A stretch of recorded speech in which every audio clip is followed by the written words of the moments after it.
Alright, I've been slacking a little bit, but I'm very tired. Gonna be shitting out this gay video. Whatever, it's gonna be talking about coincidences. These are 5 of my favorites. First one is about a dessert, plum pudding. Basically, a French poet named Emile Deschamps met an Englishman named Mr. Defoe,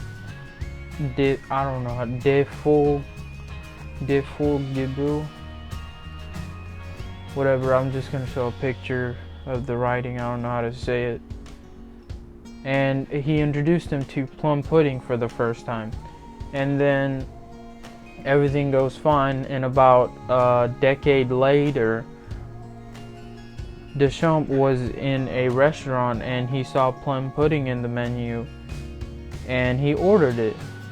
But then the waiter says they actually sold their last one to a man at the back of the restaurant. This man at the back of the restaurant was the guy, Mr. Defoe. Fuck's sake, I don't know how to say shit. I'm so uncultured. The guy, right? That's pretty crazy, right?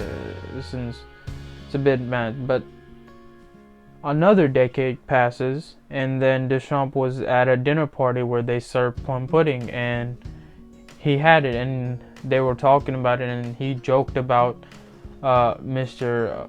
Defoe must be near. And little did they know, right at that moment, the guy walked into the party. He actually came into the wrong dinner party, but this motherfucker was like looking for the plum pudding, just out here any bits he can get. Now the second one is it's about twins. Now twins, there's like 1,000 different stories of coincidences with twins living sort of parallel lives, and I'm sure you heard a lot of them, but I'm only going to be talking about these drivers. Basically, in 1975, a 17-year-old boy was killed while riding his it's like a motorized bicycle, and then he was killed exactly a year after his 17-year-old brother was killed while riding the same moat and the same intersection by the same taxi with the same driver and the same passenger. Could you imagine? Jesus, that driver must be like, oh fuck, I swear if this motherfucker got a triplet, I'm so fucked. Now, this might be the craziest one. Actually, no, maybe the second craziest one. But a guy named Henry Tegue was from the 1800s, like mid 1800s, and he had a couple duels throughout his life. Between 1861 and 1878, he said to have been in 5 duels, and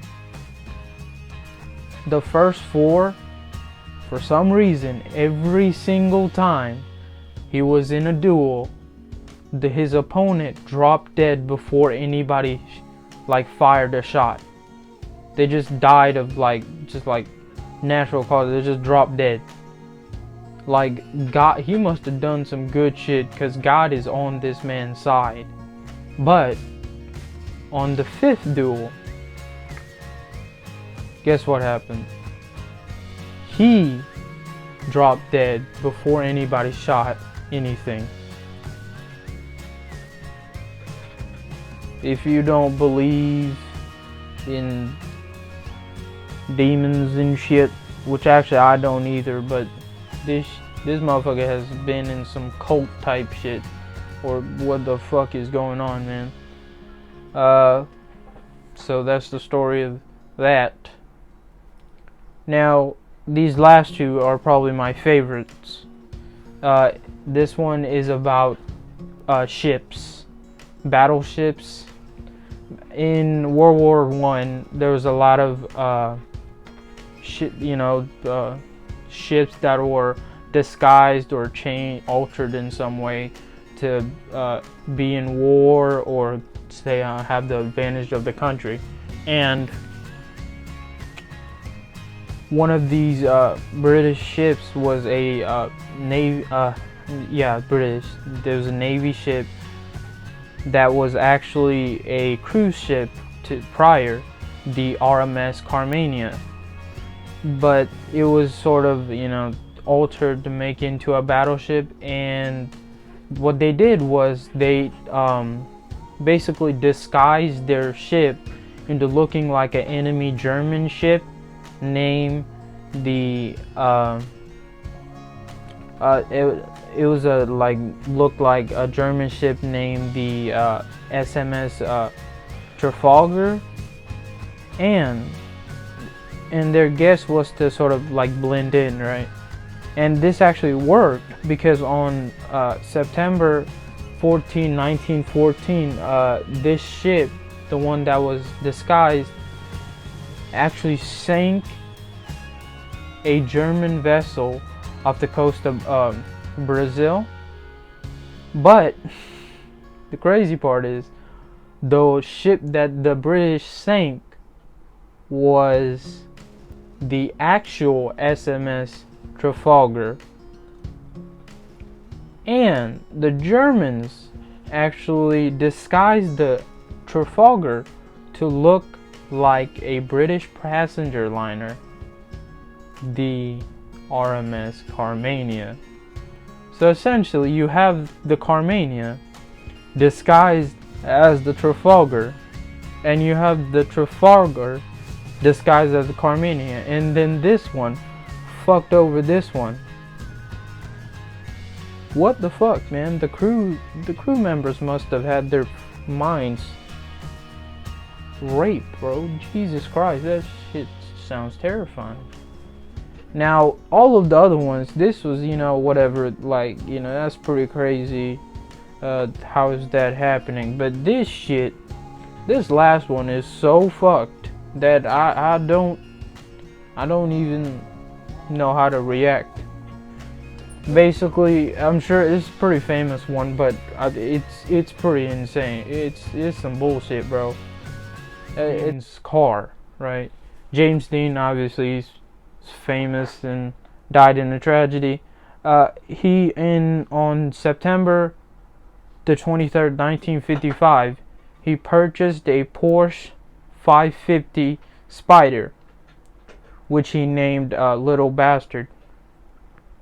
And this son of a bitch is fucked, as you'll soon realize.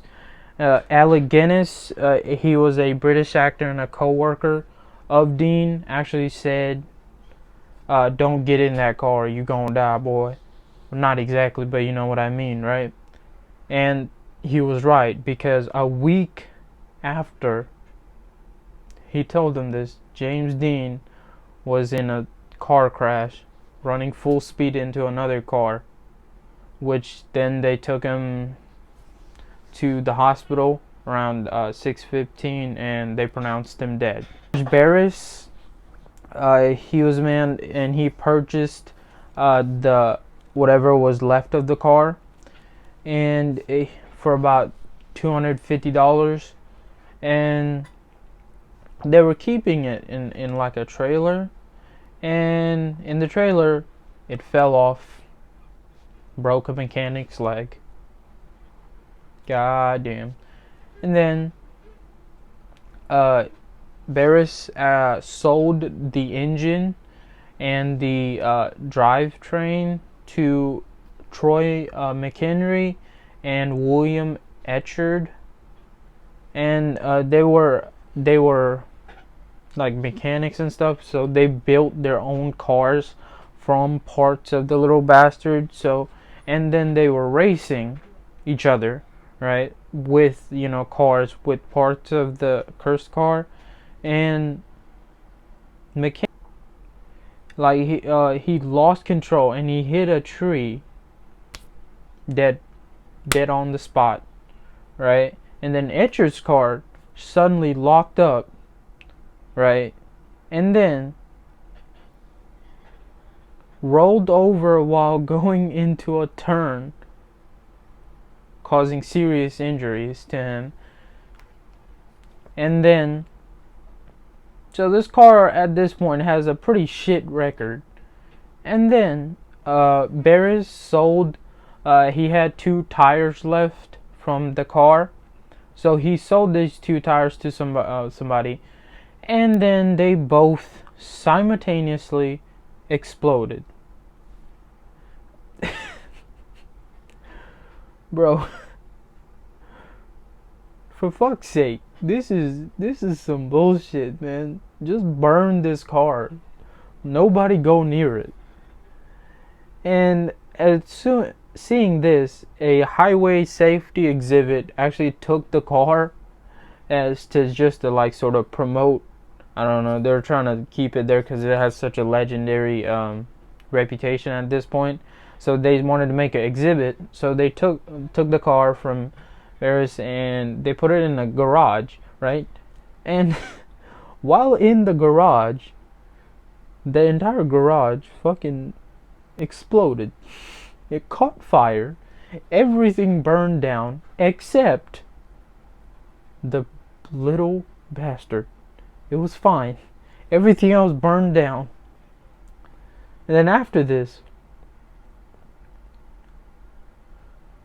a local high school took the car in to make an exhibit for themselves. Okay, before we get into that, first of all, why the hell would you do that? Are you gonna put this fucking bullshit ass car near children? You and those children gonna die, bro. I'm just telling you, you got way too many people. It's gonna roll off, gonna murder somebody's testicles and shit. This is crazy, man. And they had an exhibit. The thing fell off, broke a student's hip. Look, man, I'm just telling the story. This shit is fucked up.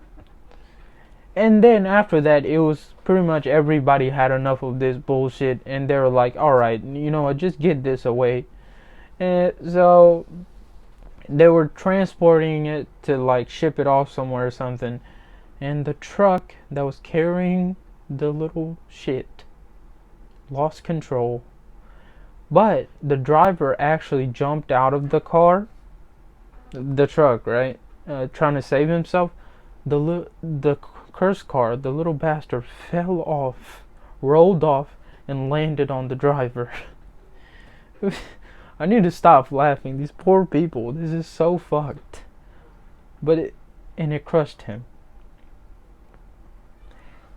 And after that, the car rolled off of the trucks 2 more times. Thank goodness nobody got hurt those 2 times. And at the end, closed things off, another truck was transporting the cursed car or little bastard. Just disappeared. Just vanished. I don't know where. It just gone. Bitch is gone. Which I'm very glad. Thank God. Yeah, I mean. But like, holy shit, this motherfucker has caused so much chaos. Hopefully it never comes back. Nobody go look for it. You know, don't think you're some badass. Just don't do it. Just let the thing die. Anyways, this has been your boy, Brown Sugar. And just remember, don't catch an STD. And subscribe to Bleach Cowboy